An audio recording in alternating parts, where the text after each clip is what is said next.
বাংলাদেশ সীমান্তের সিলেটের কোম্পানীগঞ্জ উপজেলার উত্তর অনিখাই ইউনিয়নের উৎমাছড়া সীমান্ত এলাকায় বাংলাদেশি এক যুবকের লাশ ভারতীয় সীমান্তের তারকাটার পাশে একটি গাছে ঝুলে আছে। প্রায় 12 ঘন্টার অধিক সময় হবে।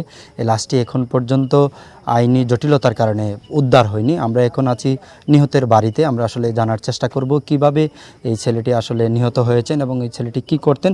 আমরা জানি এই যে সিলেটের কোম্পানীগঞ্জ সীমান্তে আছে, এই সীমান্তের প্রায় সময় চোরাচালানের ঘটনা ঘটে এবং খাসিয়াদের গুলিতে বাংলাদেশি যুবক এবং অন্যান্য মানুষের নিহতের ঘটনাও ঘটে। এই সীমান্তে কিছুদিন আগেও দুজন যুবকের নিহতের ঘটনা ঘটেছিল। আজ যেই যুবকটি নিহত হয়েছেন তিনি একজন শ্রমিক ছিলেন, দিনমজুর ছিলেন। তিনি সাধারণভাবে কাজ করতেন, কিন্তু আজকে সকালবেলা তিনি আসলে ঘর থেকে বের হয়ে যান। তারপর পরিবারের লোকজন তাকে খুঁজে পাচ্ছিলেন না।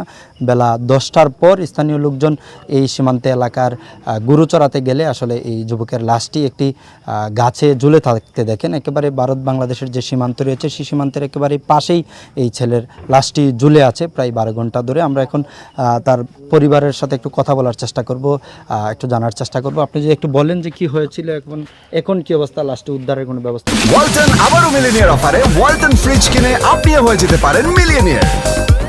মিলিনিয়ার ছড়াছড়ি দেশ জুড়ে, এটা শুধু ওয়ালটেনই পারে। এখন পর্যন্ত কোনো লাশ উদ্ধারের কোনো ব্যবস্থা করা হয় নাই। আমরা প্রশাসনের পুলিশের সহযোগিতা পাইছি, সহযোগিতা করছে পুলিশ, অনেক সহযোগিতা করছে। এখানে পুলিশ সরজমিনেও আসছিল, বিডিআরের সাথে যোগাযোগ করছে।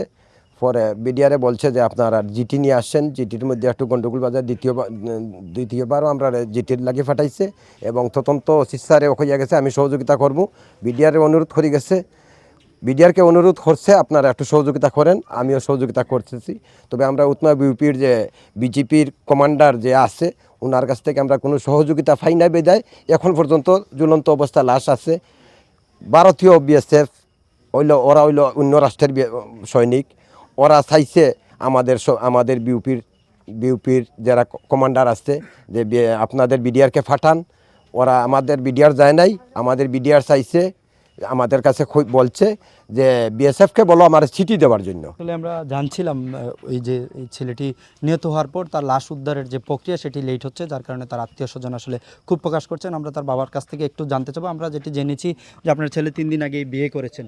এখন আসলে কিভাবে এই ঘটনাটি ঘটলো? আমার সোমবারে বিয়া করেছে, আজকে হজর আজানের একটু আগে কোথায় গেল আর ফাঁসি না। পরে বেল 10 কোটিকার সময় শুনি মাইসে খালি দৌড়াদৌড়ি করে। পরে আমি ওইদিকে গেছি, পরে আমার ছোটো ভাই এগো আছে, উনি আমাকেও তাকে দরিয়াই বেশ হয়েছে ভাই যাই না তুমি। নিহতের বাবা যেমনটি বলছিলেন যে সকালবেলা ছেলে ঘর থেকে বের হয়ে গেছে, তারপর বেলা 10টার দিকে তারা আসলে খবর পান যে ছেলের একটি ঝুলন্ত লাশ সীমান্ত এলাকায় রয়েছে। তারপরে তারা থানা পুলিশ সহ বিজিবির সহযোগিতা চেয়ে এখন পর্যন্ত আসলে লাশটি উদ্ধার করা সম্ভব হয়নি।